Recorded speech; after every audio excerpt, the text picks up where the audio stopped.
இல்ல எனக்கு இப்ப ஒரு விஷயம் தோணுதுங்க. அது எப்படி சொல்றதுன்னு தெரியல.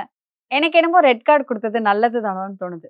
எஸ் எனக்கும் அப்ப பயங்கரமா எக்ஸ்போஸ் ஆகுறாங்களே எனக்கு அது சந்தோஷமா இருக்கு.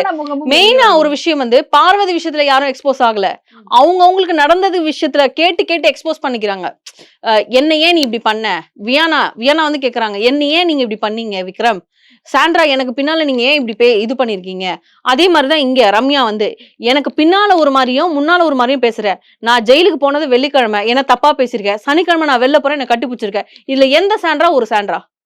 எனக்கு ஒரு சாண்ட்ரா வேணும். எந்த சாண்ட்ரா உன் கூட நல்லா பேசுறேன்றதுனால என்ன கட்டி பிடிச்சு அழுதது உண்மையா இல்ல வந்துட்டு என்னைய பத்தி பேசுனது உண்மையா நடிக்கிறியா?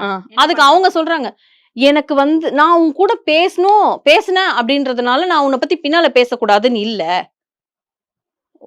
புரியுதா? ஐயோ ஹோஸ்ட் ஒரு நாள் வந்து பார்வதியை சொன்னாரு உங்ககிட்ட பேசுறதுனாலலாம் பார்வதி நான் இதுன்னு நினைச்சுக்காதீங்க பயங்கரமா ட்விஸ்ட் பண்ணி விடுவாங்க ஒரு கலகம்னே வச்சுக்கலாமே அப்படின்னாரு. அப்போ அன்னைக்கு பார்வதிய வந்து ஹோஸ்ட் சொன்னது கலகம்னா அப்ப இதுக்கு பேர் என்ன? சாண்ட்ராவா அப்ப நம்ம கலக மூட்டின்னு சொல்லலாமா?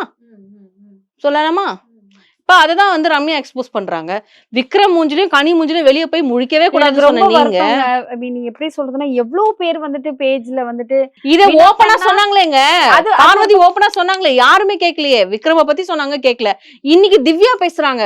செகண்ட் ப்ரோமோ பாத்துருந்தீங்கன்னா தெரியும் திவ்யா பேசுறாங்க சாண்ட்ரா பத்தி. கார் இஷ்யூ கூட கொடுத்தது தப்புன்றத அவங்க மென்ஷன் பண்ணல. கார் இஷ்யூல நடந்தது உண்மையாவே அது டிராமாவா இருக்குமா? அது உண்மையாவே இருந்தாலும் என்னால சாண்ட்ராவை நம்ப முடியல. இது போதும். இப்ப என்ன பண்ணுவீங்க பிரஜன்? இப்ப என்ன பண்ணுவீங்க?